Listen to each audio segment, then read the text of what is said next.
ഒരു വ്യക്തിയുടെ മൂഡിനെ ഏറ്റവും അഫക്റ്റ് ചെയ്യുന്ന ഘടകമാണ് ലൈറ്റിംഗ്. ലൈറ്റിങ്ങിൽ നമുക്ക് പലതരം പരീക്ഷണങ്ങൾ നടത്താം. Warm light, white light, cool white, ഇങ്ങനെ ഡിഫറെൻറ്റ് ടൈപ്പ് ഓഫ് ലൈറ്റുകൾ നമുക്ക് ഓരോ മുറിക്കും അതിനനുസരിച്ച് രീതിയിൽ പരീക്ഷിക്കാം. മെയിൻ നമ്മുടെ വോളിൻ്റെ കളറ്, അത് എപ്പോഴും പേസ്റ്റൽ ഷെയ്ഡ് സെലക്ട് ചെയ്യാൻ ശ്രദ്ധിക്കുക.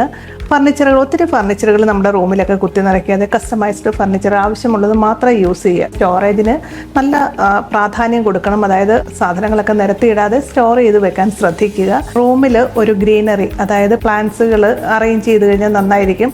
അതും ഒരു പോസിറ്റീവ് ലുക്ക് നൽകുന്നതാണ്. ക്യാൻഡിൽസ്, സെൻറ്റ്, ഇതെല്ലാം നമുക്ക് യൂസ് ചെയ്യാം. ഓൾവേസ് ക്ലോസ് ദ ഡോർ, അതായത് നമ്മുടെ ടോയ്ലറ്റിൻ്റെ ഡോറ് എപ്പോഴും അടച്ചിടാൻ ശ്രദ്ധിക്കുക.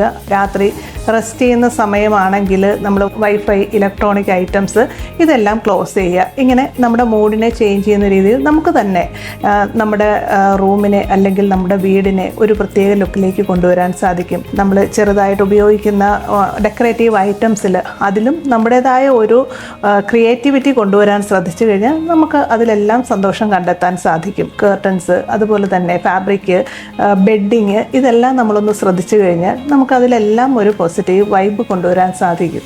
Okay, thank you.